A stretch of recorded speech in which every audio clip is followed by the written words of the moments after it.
ఈ దివ్యగాథ ముందుకు సాగాలంటే మనం మొదట కాలగర్భంలో దాగి ఉన్న ఒక రహస్యాన్ని తెలుసుకోవాలి. వర్తమానంలో జరగబోయే సంఘటనల వెనుక యుగాల నాటి కర్మల బంధం ఉంది. పూర్వం మరీచి మహర్షికి దేవతాంశ సంభూతులైన 6 కుమారులు ఉండేవారు. ఒకానొక సందర్భంలో బ్రహ్మదేవుడు తన మానసపుత్రికను అనుసరించడం చూసి వారు ఆయనను పరిహసించారు. వారి అపరిపక్వతకు ఆగ్రహించిన బ్రహ్మదేవుడు, మీరు అసుర జాతిలో కాలనేమి అనే అసురుడి పుత్రులుగా జన్మిస్తారు అని శపించాడు. మరోవైపు రాక్షస చక్రవర్తి అయిన హిరణ్యకశిపునికి కాలనేమి అనే పరాక్రమవంతుడైన కుమారుడు ఉండేవాడు. బ్రహ్మశాపానికి గురైన ఆ 6 దేవకుమారులు ఈ కాలనేమికి పుత్రులుగా జన్మించారు. అసుర వంశంలో జన్మించిన వారు తమ తాత అయిన హిరణ్యకశిపుని ఆధిపత్యాన్ని తిరస్కరించి రహస్యంగా బ్రహ్మదేవుని ప్రసన్నం చేసుకోవడానికి ఘోర తపస్సు చేశారు. ఈ విషయం తెలుసుకున్న హిరణ్యకశిపుడు తన వంశంలో పుట్టి తన ఆధిపత్యాన్ని ధిక్కరించినందుకు క్రోధంతో రగిలిపోయాడు. అప్పుడు ఆ రాక్షసరాజు తన మనవళ్లను, మీ తదుపరి జన్మలో మీరు మీ తండ్రి కాలనేమి చేతిలోనే హతులవుగాక అని భయంకరంగా శపించాడు. కాలచక్రం తన గతిలో ముందుకు సాగింది. ఇప్పుడు మధురాపురి రాజభవనంలో వసుదేవ దేవకీ దంపతులు తమ ప్రథమ పుత్రునితో ఆశీర్వదించబడ్డారు. వారి హృదయాలు వాత్సల్యంతో నిండిపోయాయి. కీర్తిమాన్. దేవకికి పుట్టబోయే ప్రతి బిడ్డను పుట్టిన వెంటనే నీ చేతులకు స్వయంగా అప్పగిస్తాను.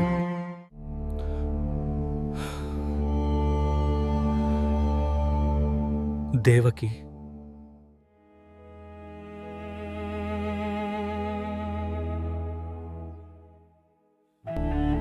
ఇచ్చిన మాట తప్పి నేను అసత్యవాదిగా బ్రతకలేను.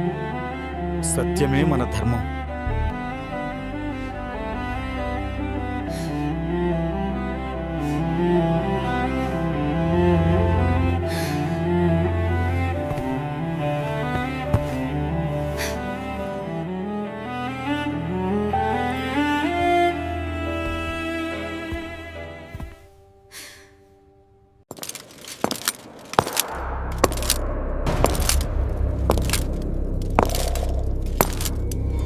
మహారాజా, మిమ్మల్ని కలవటానికి వసుదేవుడు వచ్చాడు. వసుదేవుడా? పంపించండి.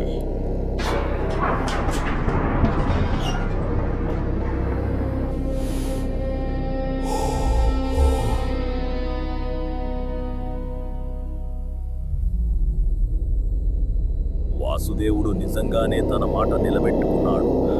కానీ నా భయం 8వ సంతానం గురించే, ఈ మొదటి శిశువు గురించి కాదు. వీడిని చంపడం అనవసరం. ఇచ్చిన మాట ప్రకారం మా మొదటి సంతానంని నీకు అప్పగిస్తున్నాను. ఇక ఈ బాలునిపై సర్వాధికారాలు నీవే.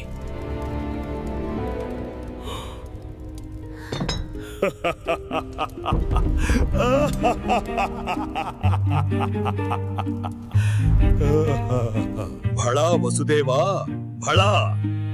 ఇచ్చిన మాట నిలబెట్టుకున్నావు. నీ నిజాయితీ నన్ను మెప్పించింది. ఆలోచించి చూస్తే ఆ ఆకాశవాణి చెప్పినట్టు నా మృత్యువు నీ 8వ సంతానం వలనే కాని ఈ మొదటి శిశువు వలన కాదు. వీని వలన నాకు ఎటువంటి భయమూ లేదు. నిశ్చింతగా ఈ బిడ్డను తిరిగి తీసుకువెళ్ళు. సంకోచించకు వసుదేవా. నేను బాగా ఆలోచించే ఈ నిర్ణయం తీసుకున్నాను. ఇక నీవు వెళ్ళవచ్చు. చిత్తం మహారాజా.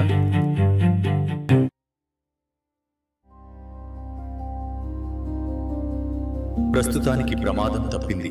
కానీ ఇకపై ప్రతి క్షణం అప్రమత్తంగా ఉండాలి.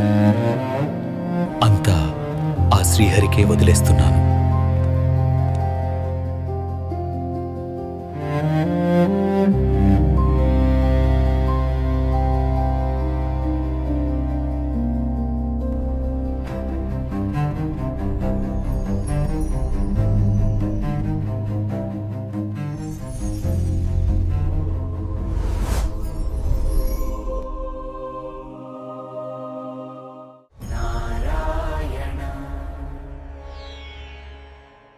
నారాయణ.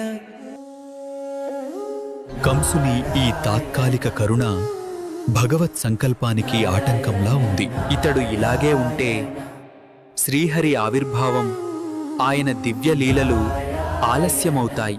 అంతేకాక శాపగ్రస్తులైన ఆ షడ్గర్భులకు విమోచనం కలగాలి. వారి తండ్రి చేతిలోనే వారికి ముక్తి అని విధిలిఖితం. కంసుడు మరిన్ని ఘోర పాపాలు చేస్తేనే భగవంతుడు త్వరగా అవతరించి అతనికి మోక్షాన్ని, వారికి శాప విముక్తిని, ఈ భూమికి రక్షణను ప్రసాదిస్తాడు. కావున లోక కళ్యాణార్థం నేను ఈ క్రూరత్వానికి నాంది పలకాలి.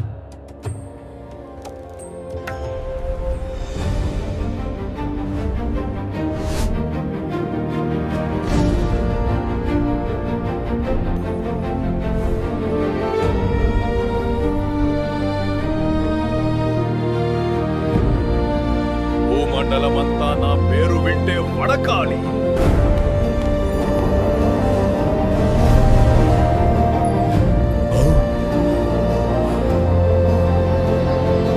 ప్రణామాలు మునివర్య.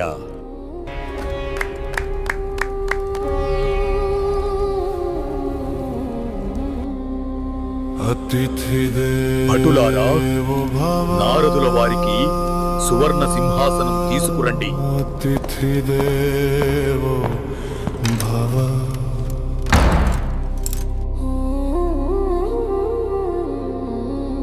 అతిథి సత్కరో నిత్యం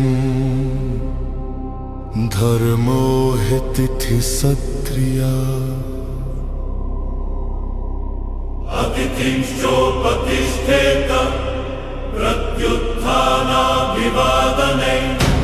భోజరాజా కంసా, నీ సేవ నన్ను ఎంతగానో ప్రసన్నం చేసింది. దీనికి ప్రతిఫలంగా దేవతలకు మాత్రమే తెలిసిన ఒక రహస్యాన్ని నీకు వెల్లడిస్తాను. జాగ్రత్తగా విను. ఇటీవలే నేను మేరు పర్వతంపై జరిగిన దేవతల సభకు వెళ్ళాను.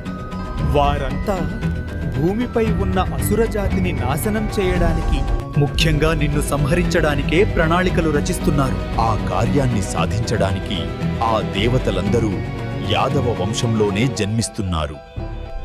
ఆ ఆకాశవాణి 8వ సంతానం గురించే చెప్పిందని నువ్వు మొదటి శిశువును వదిలిపెట్టావు. కాని దేవకీ గర్భాన పుట్టే ఏ బిడ్డను సామాన్యంగా భావించకు. నీ శత్రువు ఏ రూపంలోనైనా రావచ్చు.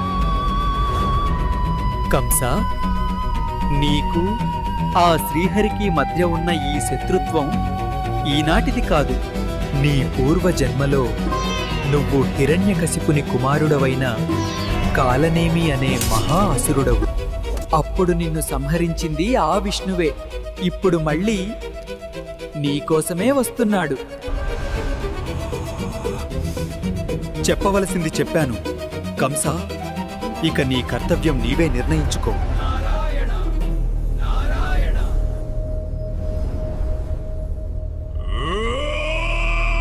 విష్ణు, నువ్వు ఎలా అవతరిస్తావో నేను చూస్తాను. భటులారా,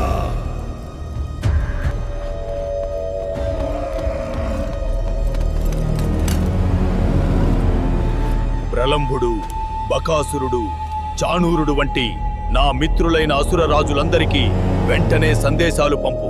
యాదవ వంశాన్ని నాశనం చేసే సమయం ఆసన్నమైందని ప్రకటించు. నువ్వు తక్షణమే వాసుదేవుడిని, దేవకిని, వారి మొదటి సంతానంతో సహా నా ముందుకు తీసుకురా. వెంటనే.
బంధించండి.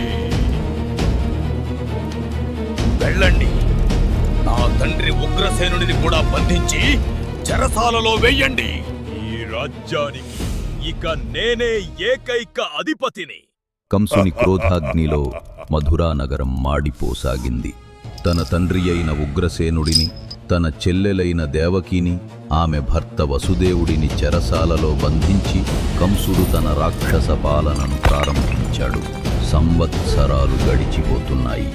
దేవకి గర్భాన ఒక శిశువు జన్మించడం, ఆ పసికందు ఏడుపు ఆగేలోపే కంసుడు కఠిన శిలలాంటి తన చేతులతో ఆ శిశువు ప్రాణాలు తీయడం, ఇది ఆ దంపతుల పాలిట శాపమైంది.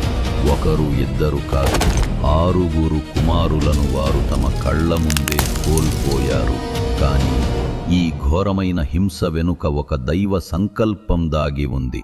కంసుడి చేతిలో హతమవ్వడంతో ఆ 6 శిశువులు తమ శాపం నుండి విముక్తి పొందారు. వారు తమ దివ్య స్వరూపాలను తిరిగి పొంది తమ లోకాలకు వెళుతూ తమ విముక్తికి మార్గం చూపిన నారద మహర్షికి నమస్కరించి వెళ్లారు. 6 సంతానాన్ని కోల్పోయిన ఆ దేవకి 7వసారి గర్భం దాల్చింది. కాని ఈసారి ఇది ఒక సామాన్య శిశువు కాదు. ఎందుకంటే ఈ 7వ గర్భం విషయంలో సాక్షాత్తు ఆ సృష్టి స్థితిలయకారకుడైన శ్రీ మహావిష్ణువే స్వయంగా జోక్యం చేసుకుంటున్నాడు. ఒక అద్భుతమైన దివ్య లీలకు తెరలేవబోతోంది. ఆ భగవంతుని అద్భుత సంకల్పం ఎలా నెరవేరబోతోందో 3వ భాగంలో చూద్దాం.